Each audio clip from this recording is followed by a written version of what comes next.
is dying down. By being here tonight, you demonstrate just how wrong those folk are.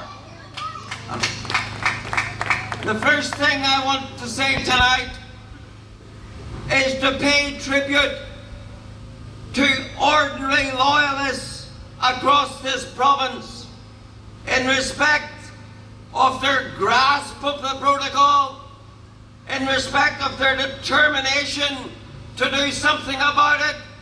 And I do have to say, ordinary loyalists have put many unionist politicians to shame. Where are many of our unionist politicians in this fight? Are they lying on the sofa? Or some of them hiding behind the sofa? One really does wonder.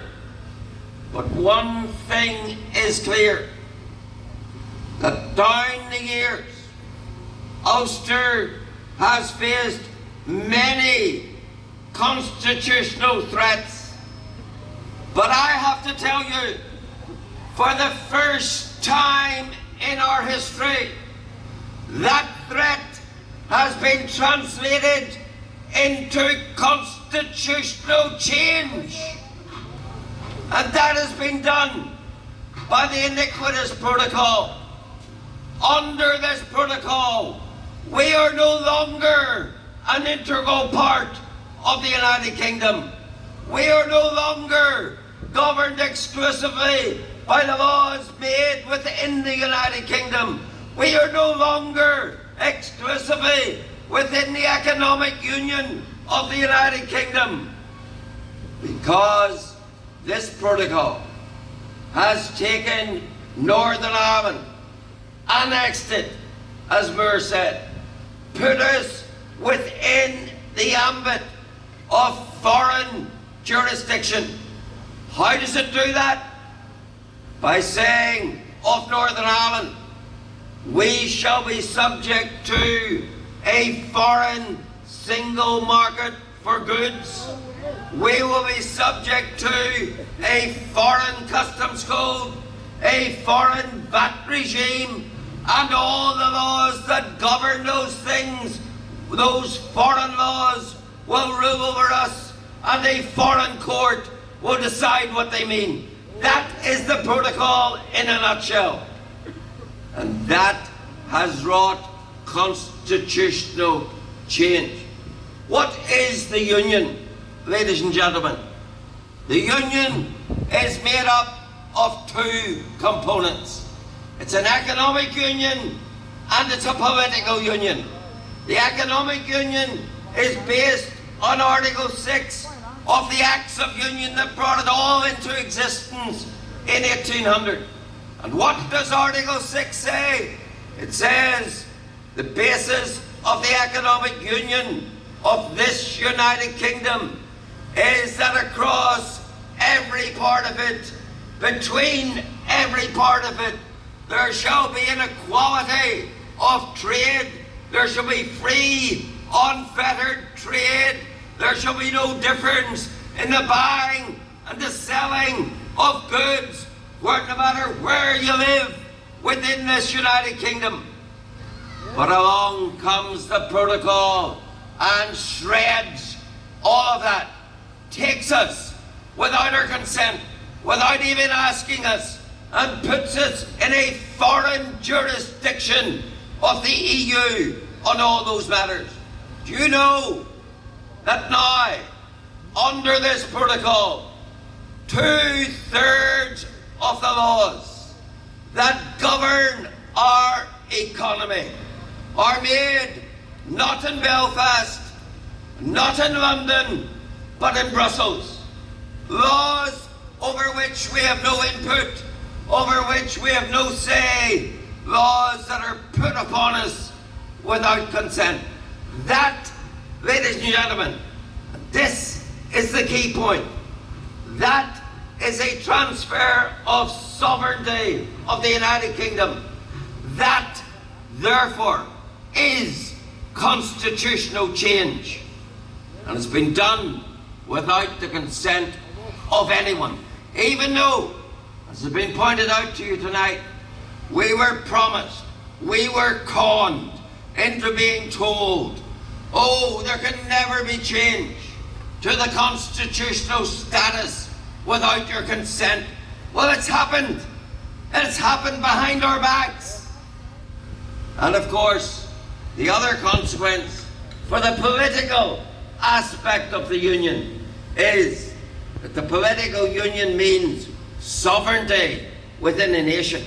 And that has been shredded by virtue of the fact that all those laws are now made externally, foreign laws. So our cause, ladies and gentlemen, is a cause of liberation. Our cause is a cause of liberating us from the tyranny of foreign rule. Our cause is a cause of setting us free from foreign jurisdiction.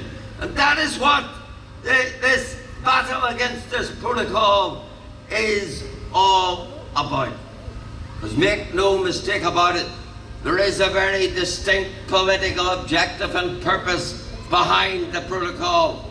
What does it matter, some might think, where the laws that govern your economy are made? Well, it matters above all else, because what it does, it is designed to cause Northern Ireland economically to turn from dependence and looking to London to look to Dublin. It is designed to build an all-Ireland economy, to make it hard for business to trade with GB, to force business to trade with the Republic, in the sure and certain knowledge that if they can build an all-Ireland economically, then it's a short step, they think, to an all-Ireland politically. And that is the evil intent of this wicked protocol. But I want to say I'm greatly encouraged by the extent to which loyalists and unionists in this province have wakened up to what's afoot and have joined in a determination it will not be put upon us.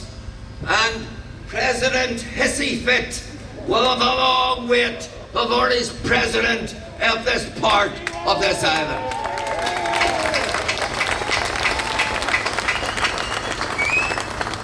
So what should unionists do about it? Well, let me tell you what they shouldn't do. They shouldn't be implementing it. They shouldn't be building the posts in our ports. They shouldn't be sending out their departmental staff to man the checks. Think of it. When London and Brussels and Dublin look across, what do they see about this protocol? They see, to our shame, it has been implemented by a unionist minister. What conclusion do they draw? So, ladies and gentlemen, we need to get real. Those who are implementing the protocol need to get real. Without the checks at the ports, the protocol is a dead letter. There can be no protocol if it's not implemented. And that's why there needs to be an awakening to the risks and the dangers and the self-inflicted dangers of some. I hear some nonsense talked about opportunities in the protocol. I tell you, there is no good protocol. Those so-called opportunities where they say, oh, we can freely sell into the European market. The only price we have to pay is let them make our laws. Sorry, that's a price too high to pay. We are proud, independent-minded, determined unionists. And we're not going to let any foreign parliament, be it in Brussels or be it in Dublin rule this land.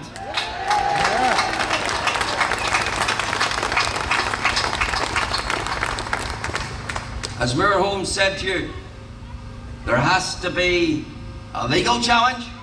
That's ongoing. Turns to our courts in a few weeks. But equally, and more importantly, there has to be a political challenge. And that is where we need to make up ground. Some people who initially talked foolishly about the opportunities of the protocol are beginning, I hope, to waken up. It's part of our function to keep them awake, wide awake. And it does come down to this. We have Stormont, for what it's worth.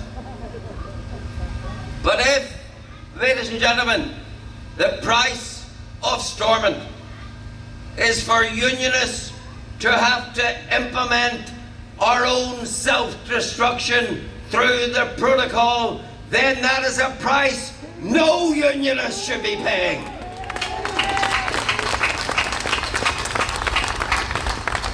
Bad enough that the price of Stormont is the IRA and our government. Even worse, if then you add to that the price of Stormont becomes implementing your own self-destruction. We've had enough. And if that is the united determination of the people of unionist persuasion in this province, then this protocol can but fail. Because you cannot sustain suppression of the will of the people. And therefore the challenge to us all is to demonstrate without hesitation, without recoil, what that determination is. And let our determination ever be that this protocol will not be put upon us. Because if we do not kill this protocol, it will kill the union. That's the reality. It's a reality I grasped the moment I read it. It's a reality I hope more and more politicians are realizing. And I tell you this, defeating this protocol is far more important than having a ministerial car or being an MLA or holding any office. And unless or until people and politicians come to realize that this is the seminal moment, the seminal challenge of our generation, and we're going to rise to it. Unless we come to that realization, then this union that binds us, that gives us all we believe in, will indeed be bled to death before our eyes. So it's up to us, it's up to our politicians. When I leave East Belfast tonight, mightily encouraged to see that people are exercised on a Friday evening to come out such as this and to say, as our forefathers said, up with this we will not put.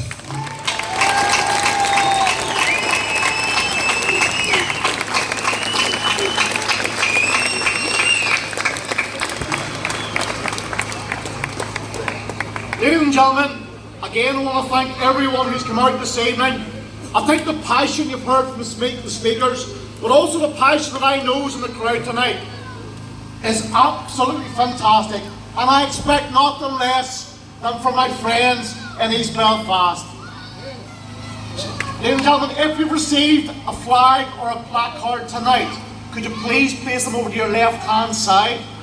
Before we do so, however, I would ask everyone to remain quiet whilst the band plays the Queen.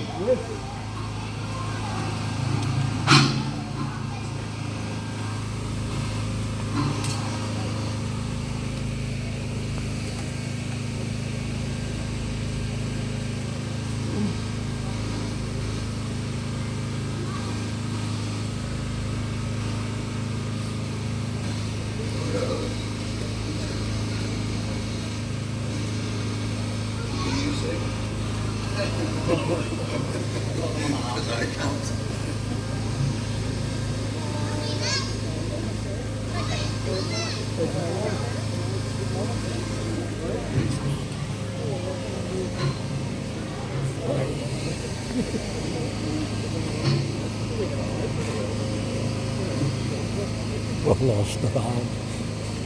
What have they said?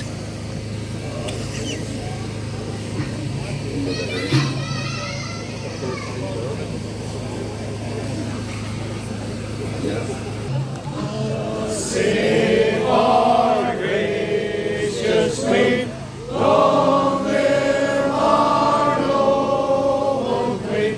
God save our Queen.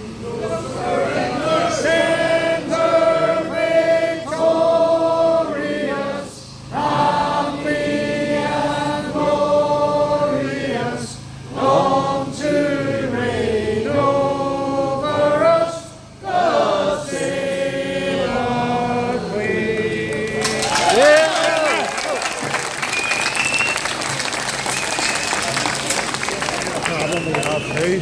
See if you were looking at this, like from a